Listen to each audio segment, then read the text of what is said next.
Last week we launched a new series. It's called Level Up, and we are intentionally riffing on the video game theme.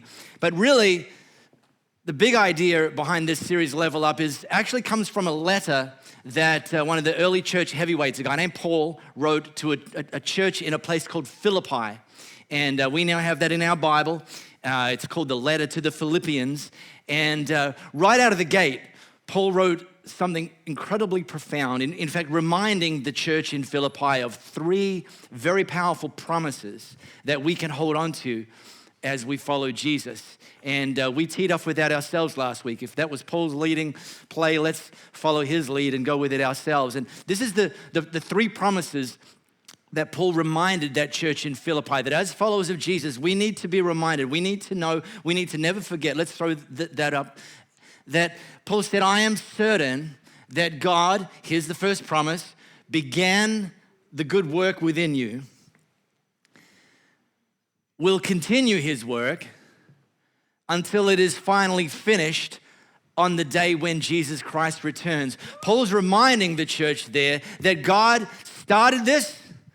It wasn't you. You're not that clever, but you are that blessed.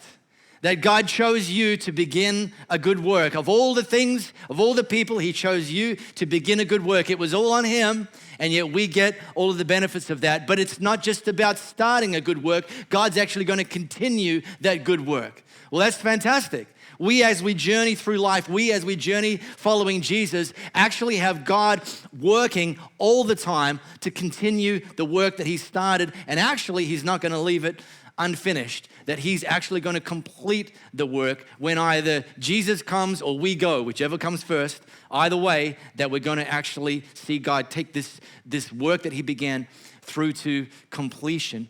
And really the thread of that and the theme of that, and it's one of the two biggest themes in this letter that Paul wrote, it's all about growth.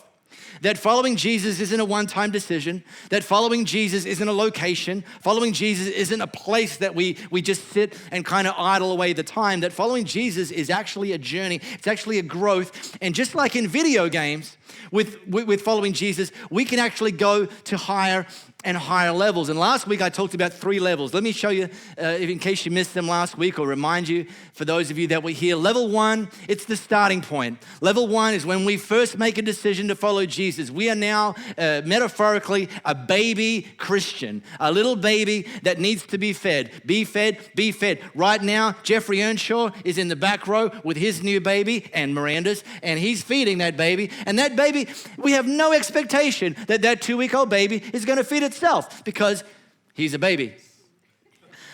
But listen up, Eli, you listening, buddy? You can't stay that way wherever you are. That as you grow, there's a responsibility and a requirement to actually move up a level and to get to a level where you're going to need to be able to feed yourself. Now, when we go to level 2, back it up. If we choose to go to level 2, understand there will still be opportunities to be fed. You can still visit mom and dad's house to get a meal, most of you, sometimes, if you're good. But you can't expect mom and dad to come over your house and cook for you breakfast, lunch, and dinner because you're 35 years old.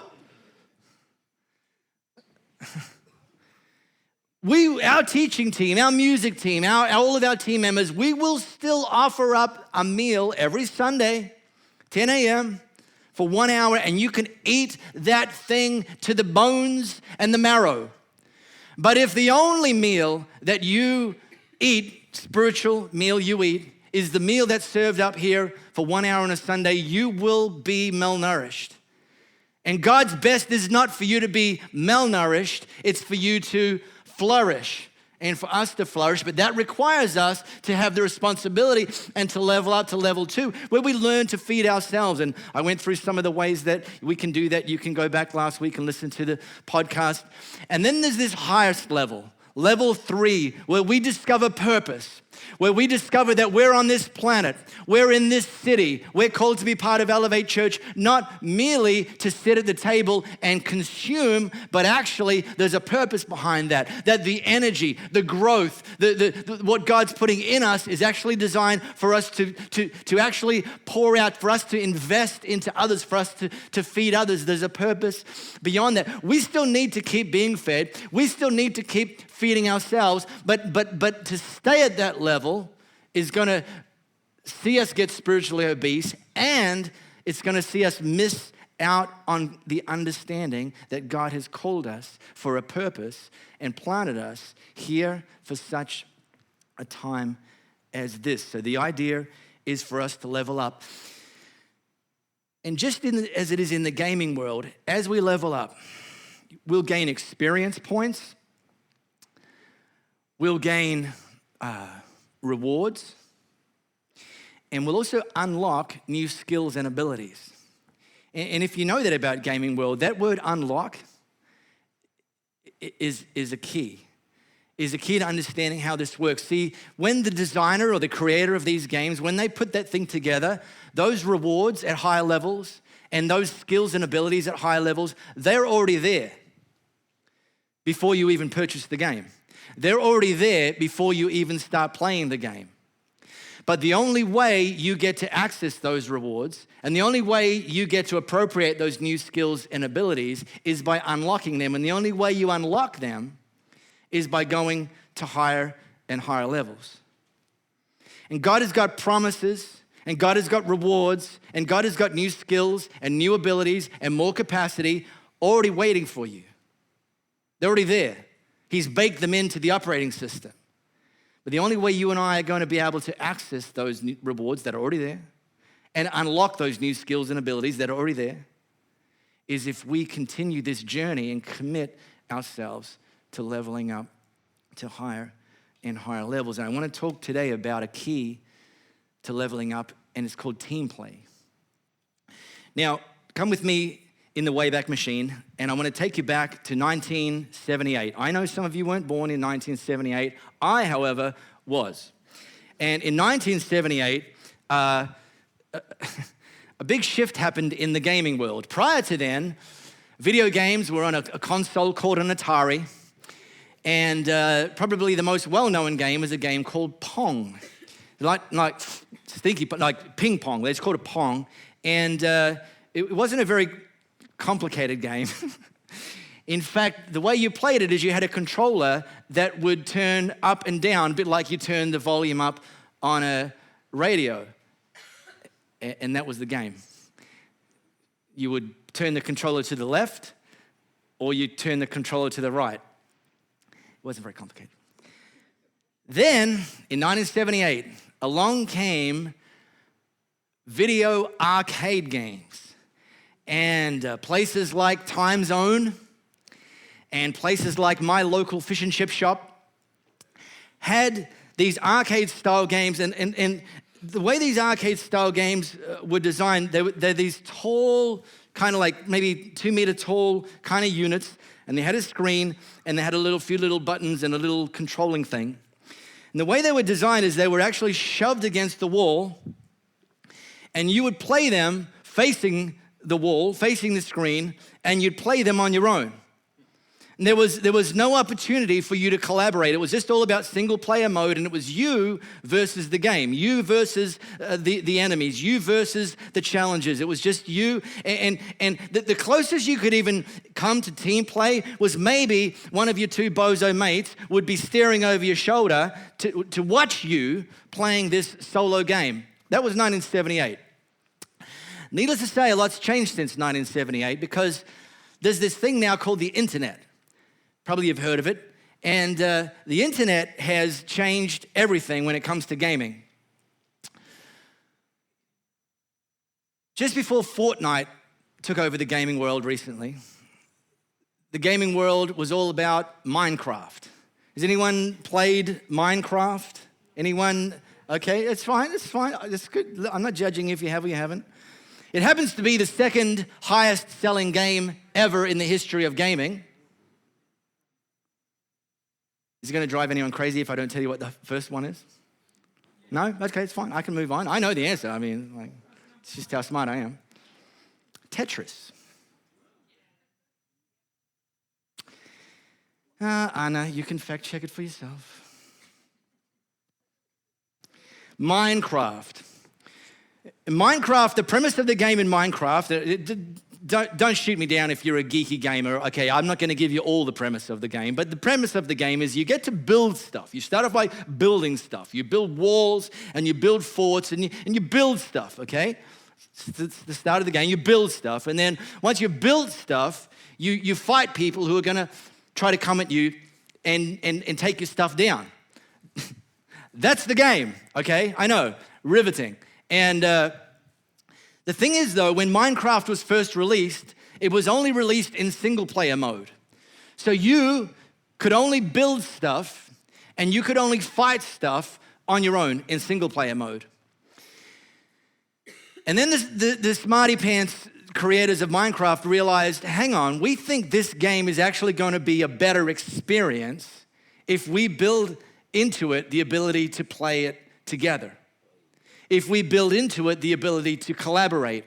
We think this will be a much more immersive experience if we can actually connect people who can build stuff and get to build stuff together.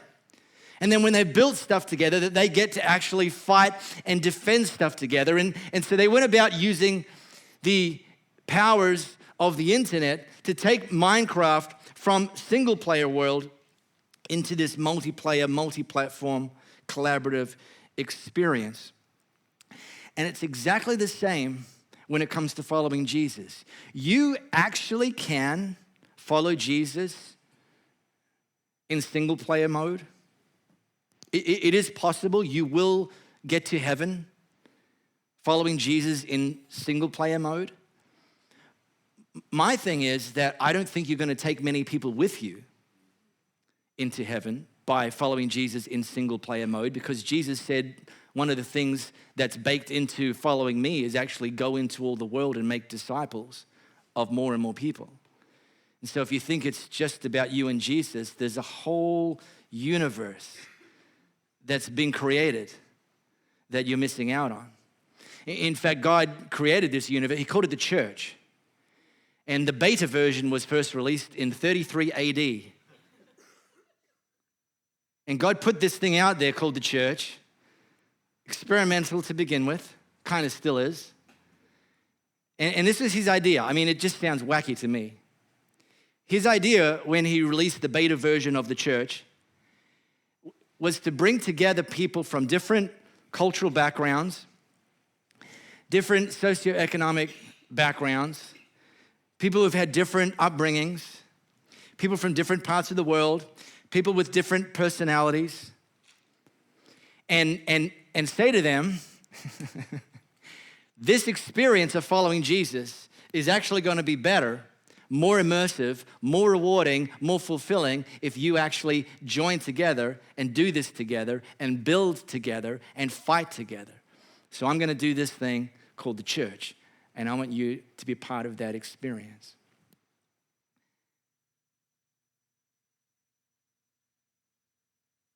This letter that Paul wrote, I want to pick up on that.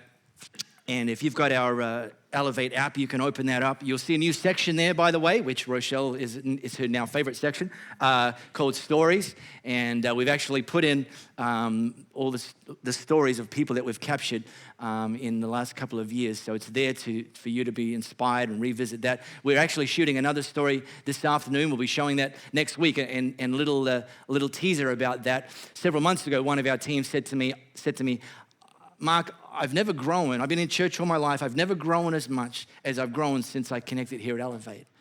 And I said to them, we're going to shove a camera in front of your face, and I want you to tell our people and beyond what it is and why it is that God's actually caused you to grow more.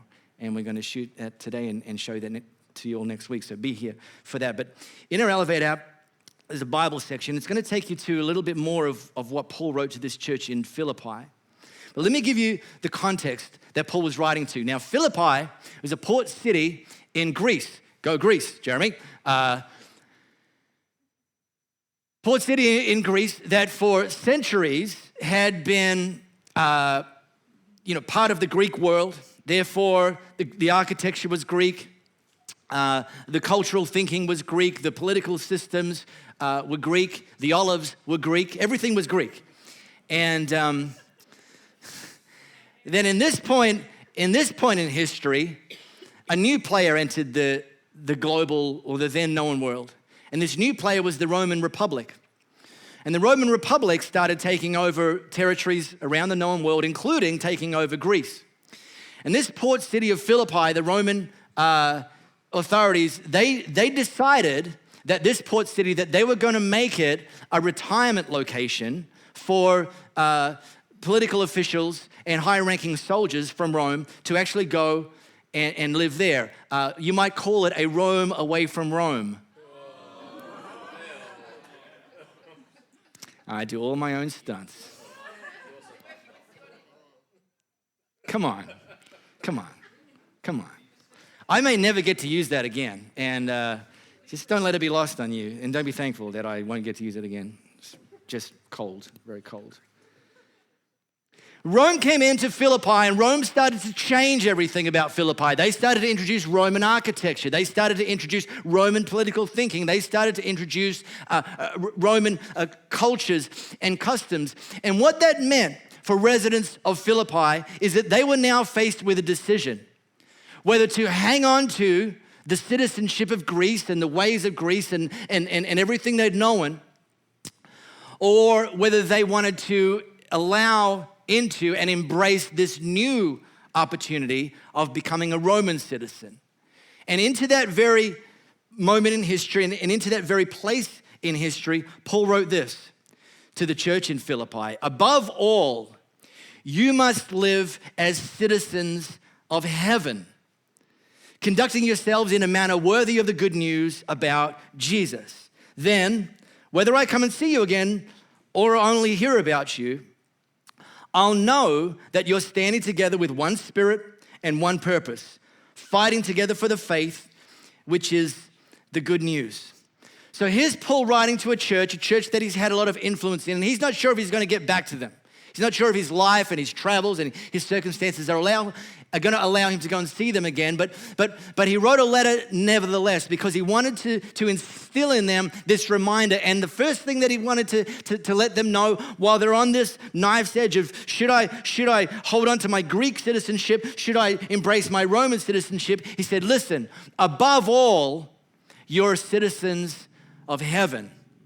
And I want you to live like that. The idea of being a Roman citizen or a Greek citizen pales into insignificance by comparison with the calling and the citizenship, rights, and responsibilities that we have as citizens of heaven. So remember, despite what's going on around you, despite the political landscape, the social landscape, the cultural landscape, the economic landscape, whatever it is that's going on around you, remember, above all of that, you're citizens of heaven, and I want you to live like that. And then he says, as you're living like that, citizens of heaven, I want you to stand together, and I want you to fight together. And these two things go hand in hand. Now, Paul didn't use the word team member or team play, but this idea of citizenship embraces that idea that you aren't in this on your own, that you are a part of something bigger, something larger, something more significant, that all of you, all of us together are citizens of heaven. And with being citizens of heaven, just like it is with citizens of any country, I mean, if you were born in Australia, automatically you would have become a citizen of Australia. And becoming a citizen of Australia has baked into it some incredible rights and some incredible responsibilities. We have the right to vote, democratically vote. And as much as that may seem, if you've only ever known Australian citizenship, as much as that might not seem like a big deal, there are countries all around the world where people are losing their life because they don't have the right to vote. People have lost their life throughout history to gain the right to vote. We have the right to vote. We also have a whole list of responsibilities that comes with citizenship, including not strangling the Woolies checkout person when they don't give you a plastic bag, even though it wasn't Woolies that made the decision. It was actually the government made the decision, and they gave you plenty of notice, and you couldn't get your together to bring a bag. And so instead of saying, oh my gosh, I'm so sorry, it was my responsibility to bring a bag, but no, I tell you what, no, instead of taking on my responsibility, I'm just going to choke the checkout person. Happened in our state. Made the international news. Proud moment. We have responsibilities. Well, so it is being a citizen of heaven. We have incredible rights. We have the right to know that we're loved unconditionally. We have the right to know that our eternal future is secure. We have the right to know that we get to live empowered by God's Holy Spirit, that we don't have to do this life on our own and in our own strength. And we have enormous responsibilities. We have the responsibility of taking this culture of heaven and bringing it down to earth. Let me give you some examples of what that looks like. In a world ravaged with greed, citizens of heaven bring integrity. In a world characterized by fighting and competing, citizens of heaven bring compassion and peace.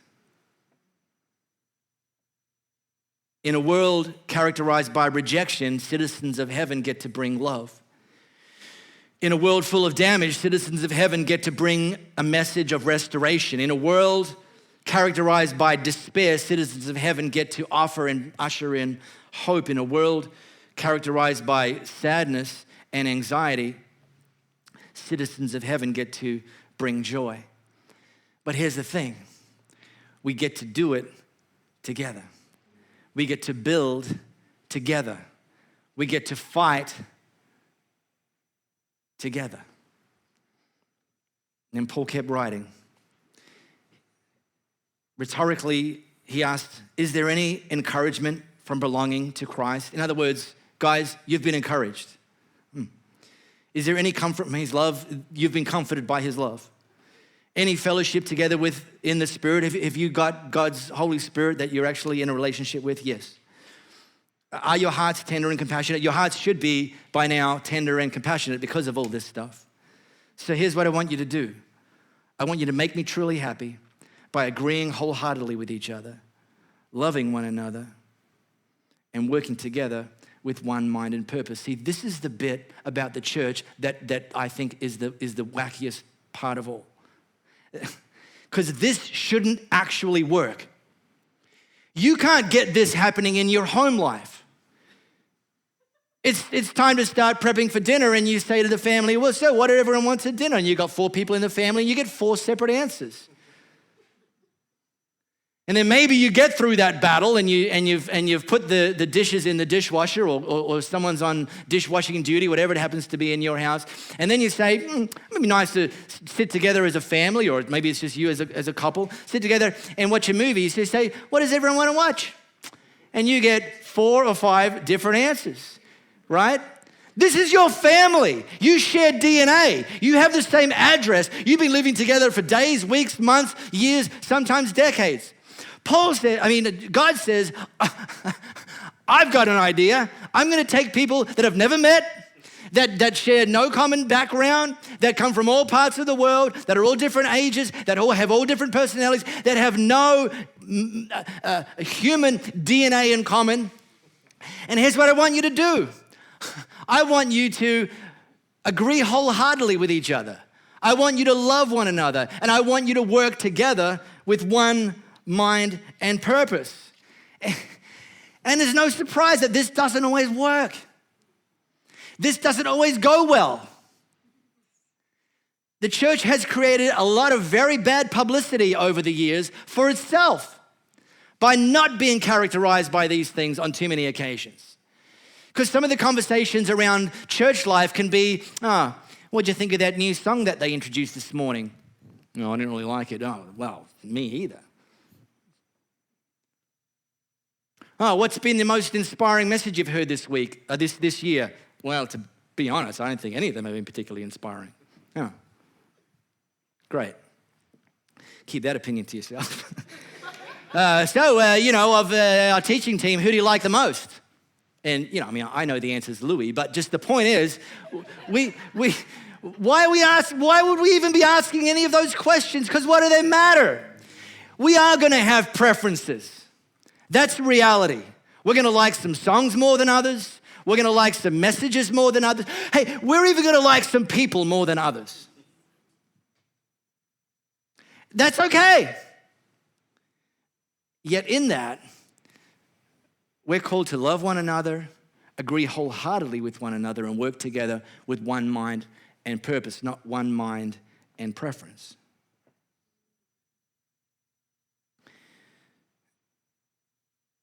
And the key is this: choose, in all situations, choose purpose over preference. Now, our purpose as Elevate Church, we hit it with a simple stick a few months ago, and we say it very, very simply. Our purpose, our mission, is to reach people and build people. And when we're approaching things, when we're approaching decisions, when we're approaching planning, when we're approaching each other, when we're approaching how we talk, how we think, how we interact, how we pray, how we love, how we express relationships, it's got to be centered around this idea that how is what I'm doing going to help us reach people and build people. Last Sunday afternoon, Louis and I hosted our youth team, and our youth team members came together for an afternoon of planning, strategic planning for term 3. And our youth team, they're amazing. And yet our youth team, and Louis and I airdropped ourselves into the mix as well. There was about eight or so of us. And again, all from different backgrounds, different cultures. Many of us didn't know each other until we came together here at Elevate Church. Different socioeconomic backgrounds, different backstories to that point. And here we were, 8 of us sitting around a table with a whiteboard, trying to plan for the next term for Elevate Youth. And of course, people are coming at that with lots of different ideas, and we wanted that. There's a difference between unity and uniformity. If you have uniformity, you don't need unity. Uniformity is actually a paper mache version of unity, by the way. So we want people to look different and sound different and come at things with different ideas. And so we're riffing. The whole idea, we say in those sort of planning meetings, put every idea on the table. Every idea on the table. And the best idea wins. And it's not a competition, it's just to say we want to bring out the best ideas. But one of the ways you bring out the best ideas is by putting every idea on the table. And then we'll sift and sort. But we'll sift and sort based around our purpose.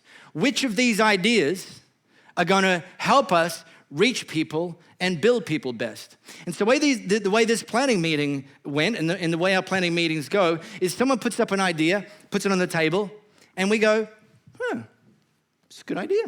Not always, some of them are terrible, but that's planning. Some of my ideas are terrible, so it's fine. You put it on the table, and the team goes, it's a good idea, it's a good idea. And someone else goes, actually, bam. And they put out another idea, and sometimes that new idea or that second idea was better than the first idea. So we just take that first idea and we throw it out. It never gets spoken of again. And then 30 minutes later, maybe, we'll circle all the way back to that idea and say, hey, I've got an even better idea. And at all times, the best idea wins. But that only works if people put purpose over preference. Because it's not about which idea do I like the best. It's about which idea is actually going to work the best. And when we leave that place, and when we left that place, our place, forgot where I was for a second.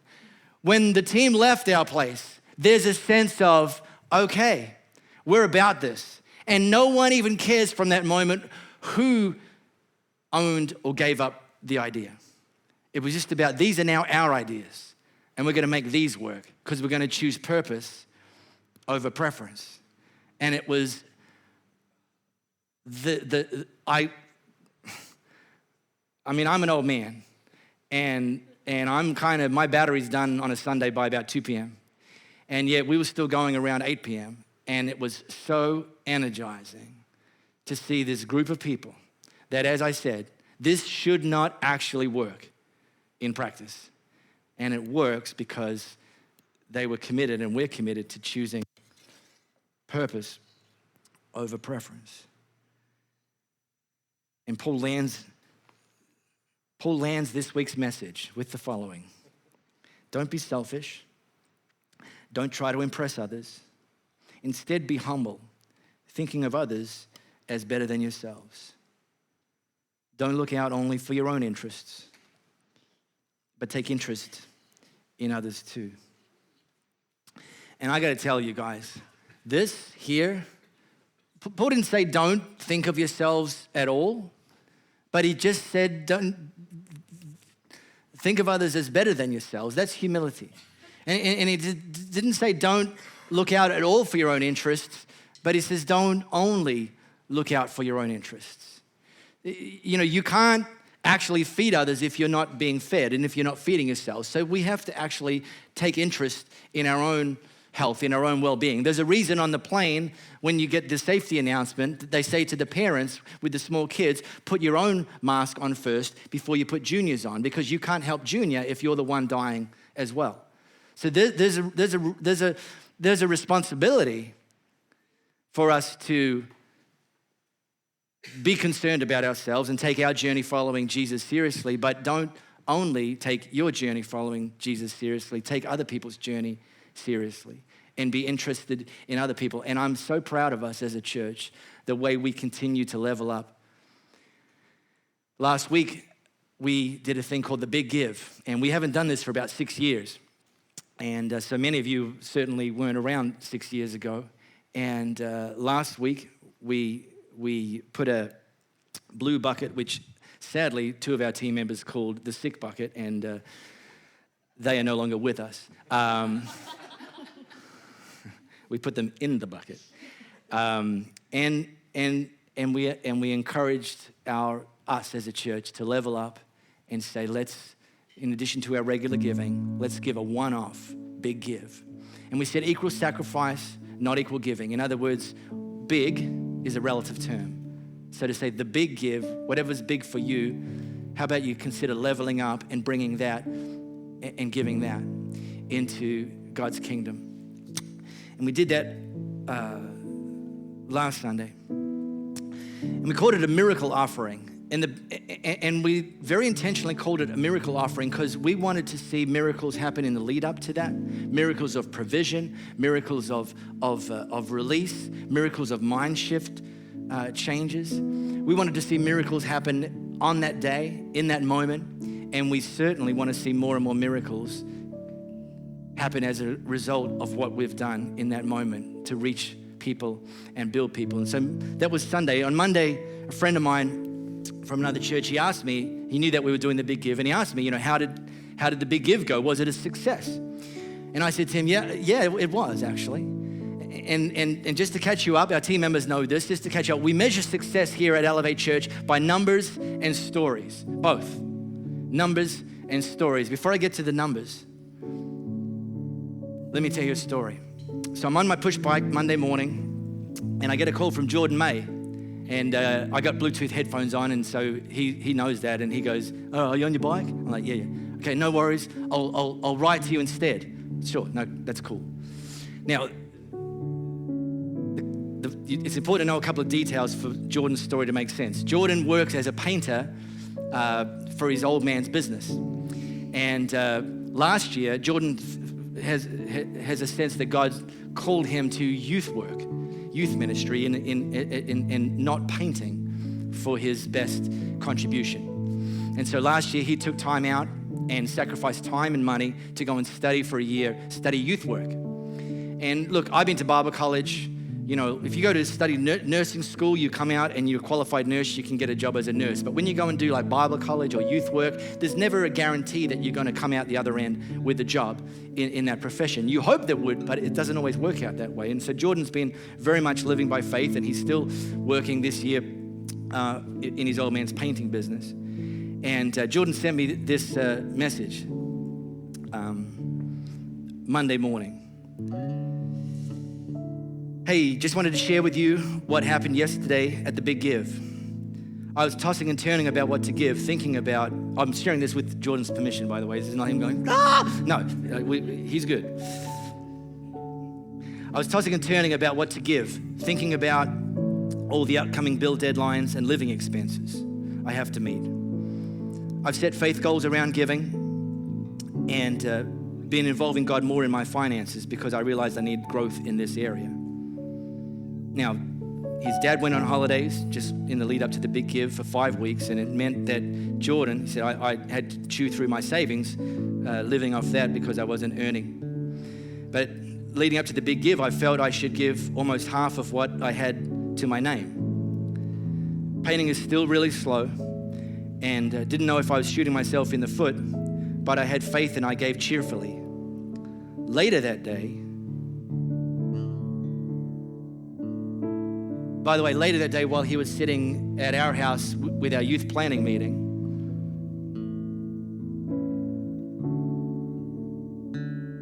prayers were answered as Fusion, that's the youth organization Jordan studied with and works and does some volunteer work with, contacted me, appointing me to a new role as WA's schoolwork coordinator.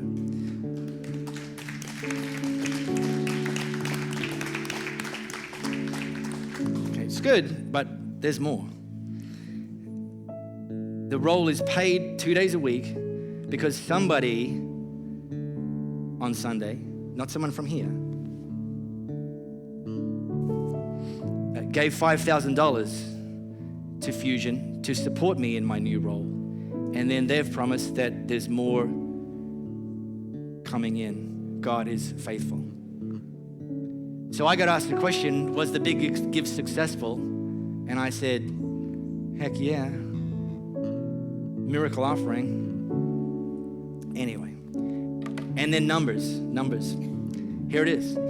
For the Big Give, $16,669.32. I don't know who gave the 32 cents, but hey, look, you know, if that was a big amount for you, then God bless you. Come on. Because here's the thing. You have a look around. We don't have a lot of high net worth individuals yet here. We don't have someone that bank just says, oh, I'll bankroll that here yet. What this is a lot of ordinary people like you and me who work in, you know, typically ordinary circumstances, typically living on modest incomes. And many of you, that situation is changing as you're growing and God's given you favor. But here's the thing. This is a number that reflects sacrifice. This is a number that is so amazing. And by the way, there's even some more to come. Some people have actually promised to give beyond this. And if you missed it last week, you can still give into the Big Give. But it's like, I mean, we were adding these numbers up during the week, and like with every, that's me tapping a calculator, with every bit that we added in, like my smile just got bigger and bigger, my heart just got bigger and bigger, my level of pride in you guys got bigger and bigger.